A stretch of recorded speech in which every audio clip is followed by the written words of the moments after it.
Selamat pagi, salam sejahtera bagi saudara-saudara dimanapun saudara berada. Mari dalam kerendahan hati kita berdoa untuk mendengarkan sabdanya. Mari berdoa.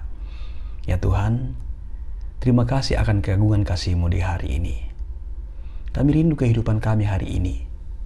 Kami jalani dalam bingkai kehendak Tuhan, agar kami tidak tersesat. Karenanya, sebelum kami memulai aktivitas kami hari ini, kami rindu mendengarkan suara lembut Tuhan melalui firman-Mu. Firman-Nya akan menegur, menasehati, dan mengarahkan hidup kami.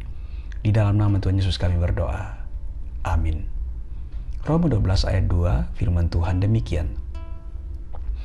Janganlah kamu menjadi serupa dengan dunia ini, tetapi berubahlah oleh pembaruan budimu, sehingga kamu dapat membedakan manakah kehendak Allah, apa yang baik, yang berkenan kepada Allah, dan yang sempurna. Demikian firman-Nya. Renungan pagi edisi Selasa, 26 Oktober 2021. Perubahan yang semakin mengenal kehendak Tuhan. Saudara-saudara, Charles Darwin pernah mengungkapkan bahwa bukanlah spesies yang paling kuat atau paling cerdas yang mampu survive, tetapi merekalah yang paling mampu beradaptasi terhadap perubahan itu. Ya, saudara-saudara, bahwa kita akan selalu berhadapan dengan perubahan dan harus selalu siap untuk berubah. Karena memang di dalam dunia ini tidak akan ada yang tetap, tidak akan ada yang abadi. Seperti pendapat seorang filsuf Yunani abad ke-5, yaitu Herakleitos. Ada pandangan terkenalnya, Pantarei kai uden menei. Artinya, seluruh kenyataan merupakan arus sungai yang terus mengalir dan berubah. Pandangannya ini mengungkapkan bahwa tidak ada satu hal pun di alam semesta yang sifatnya abadi. Semuanya terus-menerus berubah dan mengalir seperti aliran air sungai. Contoh perubahan itu ia katakan, kalau kita di tepi sungai dan mencelupkan tangan ke dalam air sungai itu, lalu tangan diangkat dan kemudian dicelupkan lagi kedua kalinya, maka air pada celupan pertama dan kedua itu akan berbeda. Itulah yang mau menjelaskan bahwa tidak ada yang tetap, tidak ada yang abadi. Semuanya akan terus mengalir dan berubah. Saudara-saudaraku, bagaimana kita menghadapi perubahan? Ada orang-orang yang betul-betul siap menghadapi perubahan, namun pastinya ada juga yang tidak siap untuk menghadapi perubahan itu. Saudara-saudara, perubahan itu sangat terasa di masa-masa pandemi ini. Kita dituntut untuk berubah dari cara berelasi, dari cara belajar, pola kerja, dan lain sebagainya. Dan pola kehidupan bergereja kita sangat berubah. Ibadah-ibadah, paduan suara, ibadah pemahaman Alkitab, berdoa melalui video call, rapat, semuanya dilakukan secara virtual dan pasti akan terus berubah. Saudara-saudaraku, pastinya memang bahwa perubahan itu akan terus-menerus ada.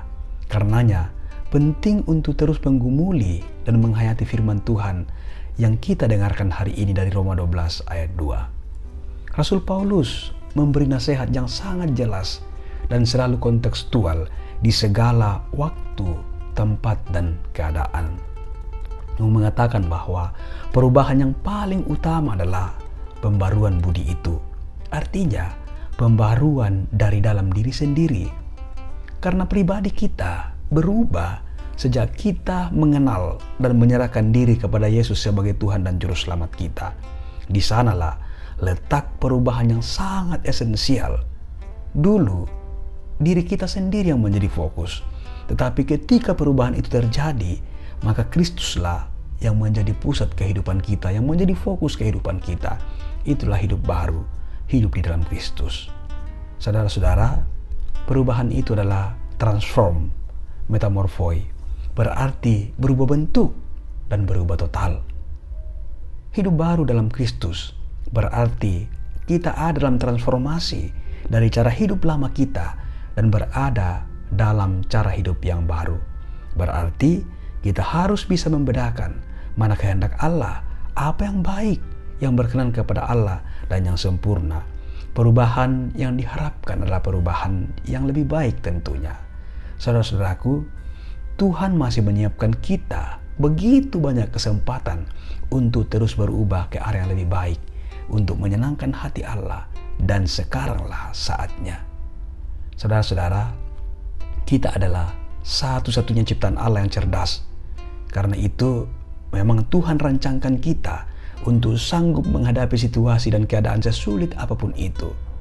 Dan kalau kita dirancangkan Tuhan sebagai ciptaan yang cerdas, harusnya kita akan selalu menyadari diri kita bahwa yang Tuhan harapkan dari kita sebagai ciptaan yang cerdas adalah akan selalu mampu beradaptasi dalam segala macam perubahan zaman.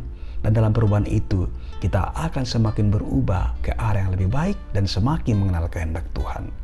Perubahan yang Tuhan harapkan dari saudara dan saya adalah perubahan spiritualitas, semakin membedakan mana yang baik, mana kehendak Allah. Semakin hari, semakin menyenangkan hati Tuhan. Dengan demikian, semakin hari kita akan semakin berkenan di hadapannya. Tuhan menolong saudara dan saya. Haleluya.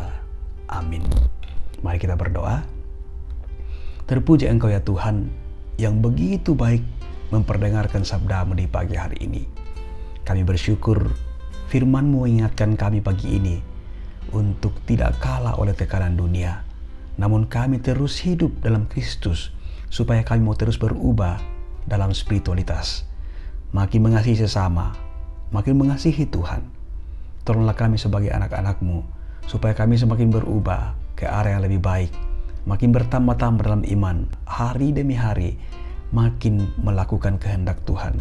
Dengan demikian, kami semakin berkenan di hadapan Tuhan. Terima kasih Tuhan, kiranya Engkau menuntun kegiatan kami, aktivitas kami sejauh hari ini, bahkan untuk selama-lamanya. Dalam nama Tuhan Yesus kami berdoa. Amin. Selamat berkarya Bapak Ibu sekalian. Kasih Tuhan akan selalu menjadi kekuatan kita.